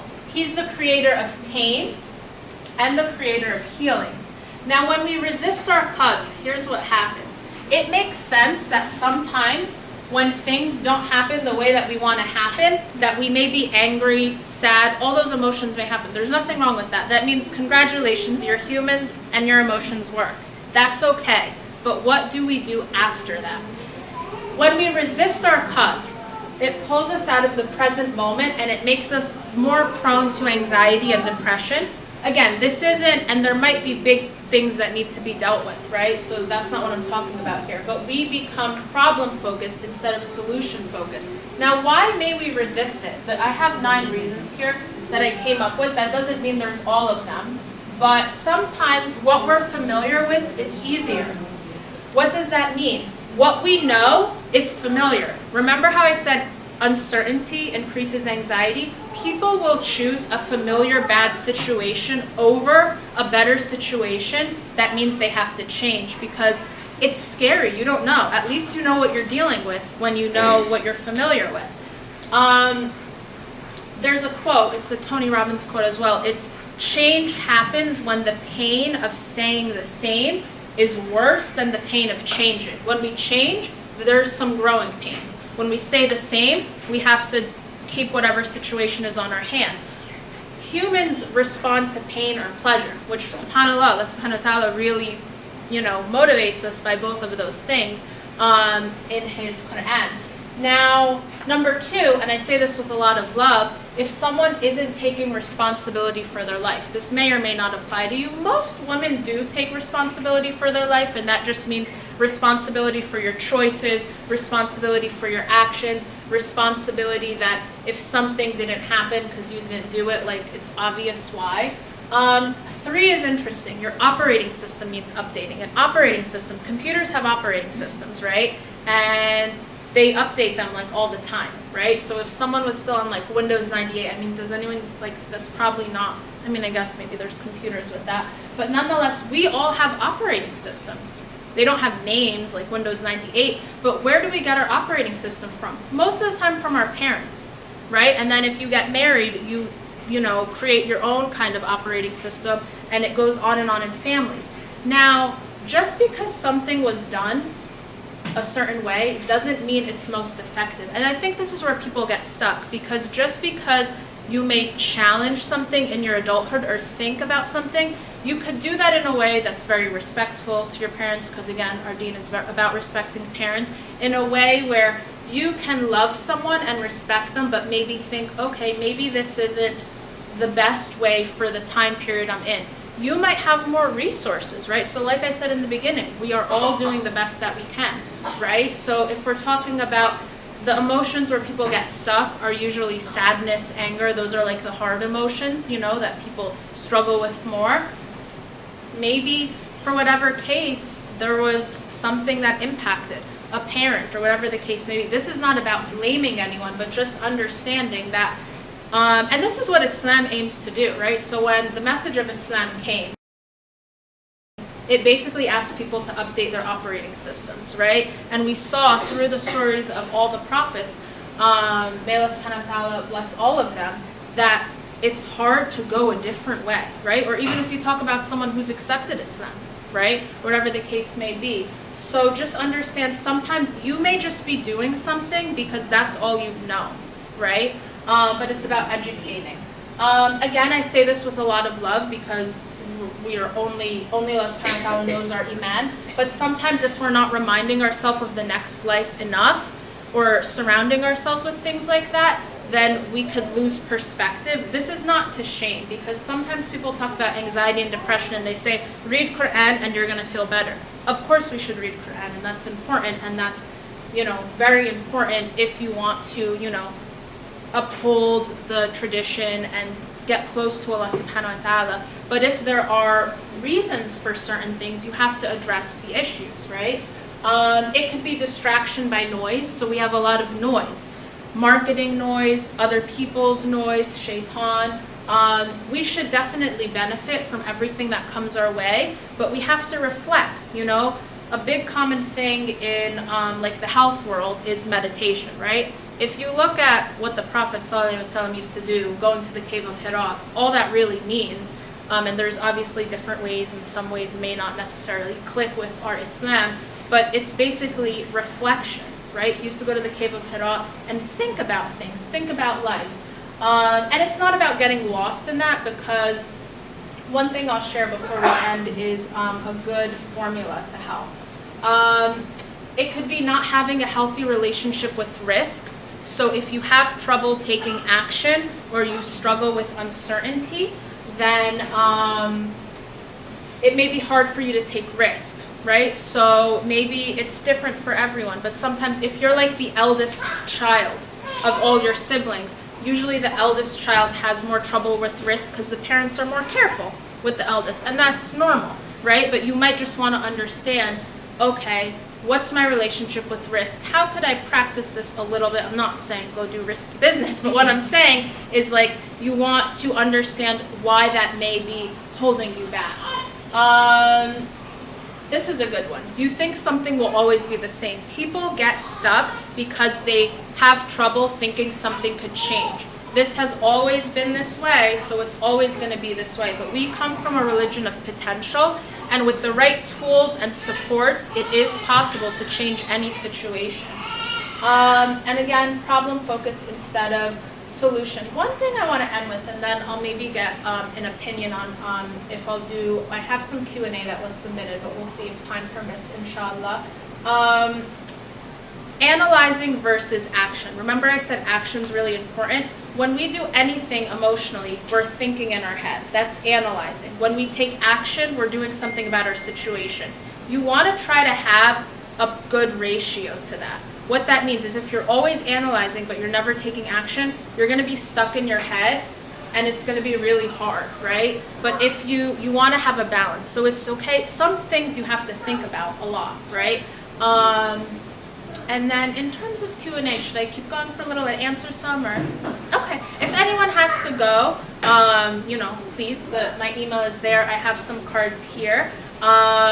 If it's okay with the organizers, I'd love to take a group photo of anyone who wants to. You don't have to, and I could send that to everyone. That might be nice as well, if you're around till the end. But if you have to go and you want the information. One thing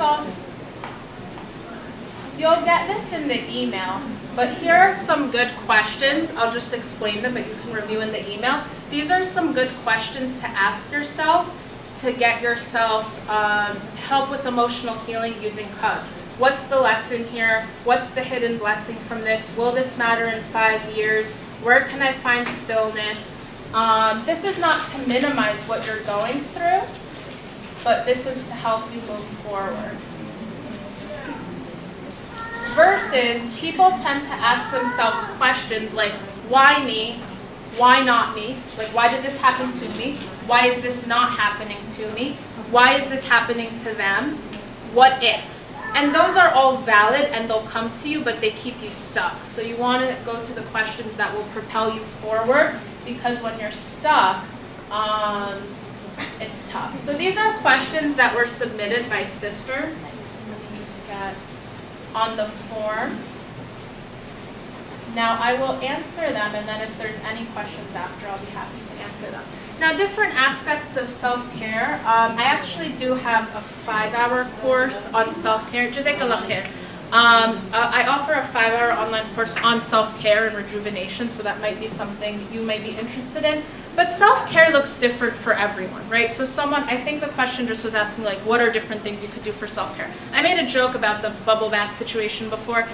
Everyone's different. The most important thing is you have to take care of yourself, and you have to figure out what fills you up, what makes you full, and understand there are barriers to self-care. Sometimes, we tell women to take care of themselves, but when you do, first of all, it's hard to find time, right? Ever notice, like, kids know, especially if you're a mom, kids know, like, exactly when you're going to take time for yourself. Sometimes, too, if someone's been used to you helping them, whether it's a family member or a friend, at the cost of you not taking care of yourself, they may resist a little bit, right? Because they're just used to you being there. So it's tough sometimes. But I would say, it's important to have something that you enjoy. Don't do something just because others say you should. Someone asked a question about eating disorders. How do you manage anorexia or bulimia in adults and younger generations that are suffering from body image and trying to fit in? How do you discuss with the younger generation without backlash from them and screaming at parents, defiance in the home? So what's important, and there was a section that I added, I didn't think we'd get to it because, we only had 2 hours, but an eating disorder is a destructive behavior. The way I look at destructive behaviors is destructive behaviors always give people a benefit.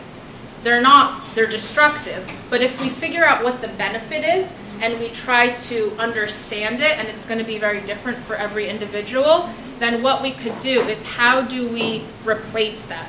Even if someone, let's say, our religion tries to keep us away from a lot of things that are destructive.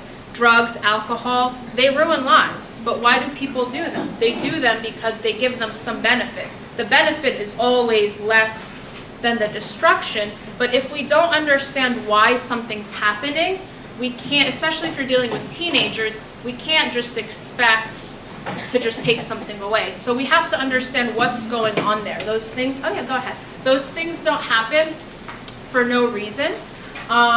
It's really important to create a safe environment. I would say it's normal, especially for teenagers going through something tough, for them to resist the parents, so professional help may be needed. This is something that I focus on as well. And in terms of body image, it's, most teenagers, even if they're not necessarily having eating disorders, unfortunately have a lot of body image issues, and it's for a lot of reasons.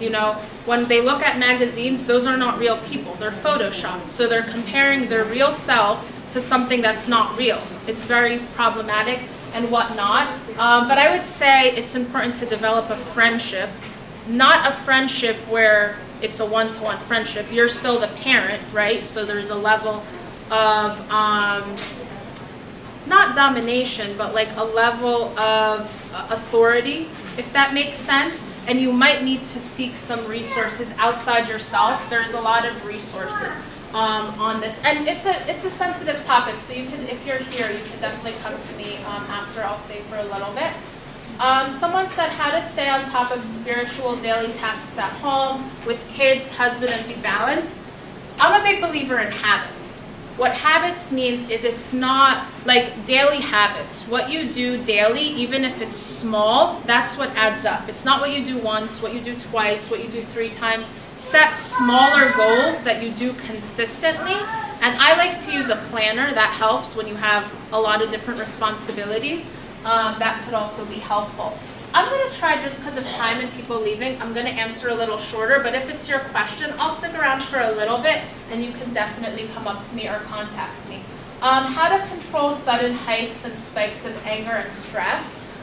There's a book called The 5 Love Languages by Gary Chapman. He talks about how people feel love in different ways. Some people express love by hugging, physical touch. Some people like nice words. Some people like gift giving. People express love differently. He also has, I think it's on his website, a quiz about anger styles. Everyone has a different anger style. So educating yourself on anger and also understanding what triggers you. Almost always with emotions, there's patterns. And if you can journal and find out the patterns and understand what's triggering you, then that could be very helpful, inshallah.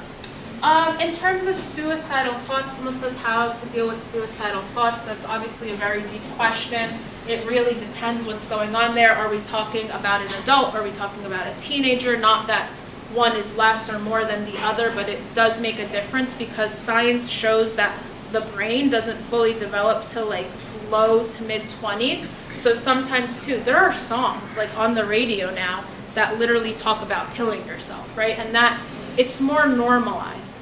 It's more normalized, and especially when you're dealing with very vulnerable young people, it's not that we shouldn't talk about it, but nonetheless, it can increase something, right? But talking about it is helpful.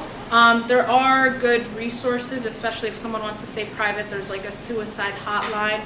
I believe Why Islam recently teamed up with one of the suicide hotlines and created like a Muslim text anonymous thing. So that may be something to look into as well. For the most part, when we have pain, which someone who's thinking about suicide has pain and feels alone, pain lies to us and tells us we're alone. The truth is, most of the things anyone could deal with, someone else has experienced before. This is not to minimize the pain, because everyone's pain is unique, but the isolation makes it worse. And for the most part, when people feel depressed, they're gonna feel isolated. That's what depression does.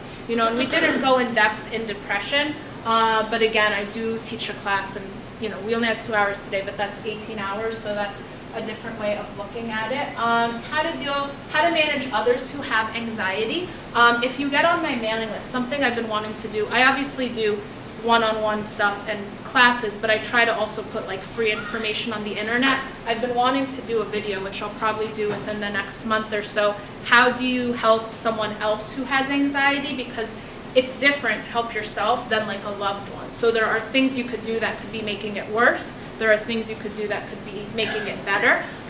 So I'll have some resources on that. How to deal with stressful environments. I would go back to the emotional bank account. If you have a lot of withdrawal, you need to deposit, right? How to manage health after 40 plus. So we're going to talk about women here because it's different for men and women. But typically for 40 plus, things are going on hormonally speaking, right? And also women probably at like 30, some studies even show maybe late 20s, bone density starts to decrease. So one thing that women are at risk for, and of course we're not going to live here forever, right? So we're not interested in, there's a lot of things that market to us like how to look 20 forever. Like aging is a beautiful thing, and in our deen respects elders. You know, if we look at the hadith and stuff, things like gray hairs are respected. Now again, if you want to cover your gray hairs, you can do whatever you want. But what I'm trying to say here is like, we want to challenge our thoughts on things because that's a beautiful thing. At the same time though, if you're at risk for a hip fracture and there are things you could do in your 30s or your 40s or your 50s, you want to do that because in the time you have on this dunya, that could mean being able to run a little bit with your grandchildren or just pray or make sujood. And if you can't, that's okay. Everyone has different health. But one thing that's really helpful for women to help with decreasing bone density, that studies show time and time again is helpful, is some kind of resistance or strength training. Now sometimes if someone doesn't exercise at all, that sounds very overwhelming because maybe it doesn't have to be so extreme. I do have an online course where I like do very basic things, so that's something one could think about. There's stuff on YouTube. It could be stuff without equipment. You don't have to go to a gym, but any kind of resistance training. There's two types of exercise, cardio and resistance. There's more within those categories, but cardio works your heart, resistance works your muscles. So when you do any sort of resistance with your own body weight or weights, you don't have to though, then your bone density is more protected, and you'll have less pain too, right? So, and we know that the Prophet, and we were encouraged to be active. When is a good time to seek professional help? I would say it's always a good time to seek education. We don't learn a lot of things in school that we need in life, so I'm a big believer in being a lifelong learner. What a lifelong learner means is find topics, whether at your masjid or online. I offer things, but even if it's not mine, other people offer things. You should always, in terms of emotional health and mental well-being, it's good to educate yourself in general. Of course, look for good sources, but education is great. Professional help is really important if someone is in, remember when I said like some of those dire situations, if you're stuck, you know, and again, if someone's unsure or wants my opinion, you know, I could always speak to you personally, and there's even other professionals I could recommend. Other than that, thank you for your time. I don't know if anyone would be interested in a group photo. We don't have to do that. Raise your hand if like would you guys want a group photo and I could send it out, or no? No? Okay. Alhamdulillah, every audience is different. Usually, you know, kids and stuff like that. But regardless, Jazakallah khair. I ask Allah subhanahu wa ta'ala to bless you all. I will collect email addresses on the computer if you want to type it. And I'll send you the information, or you can email me. So whatever's easier for you. I'm gonna probably stick around. I don't know how close we all are to That's Maghrib. okay. We're here. Okay. Yeah, but if you want to talk to me personally, I'll be praying Maghrib here, and I'll stay for a little bit, inshallah. So Jazakallah khair for coming today. I'll have the computer set up in a moment if you want to give me your email. Jazakallah khair. Assalamu alaikum wa rahmatullahi wa barakatuh.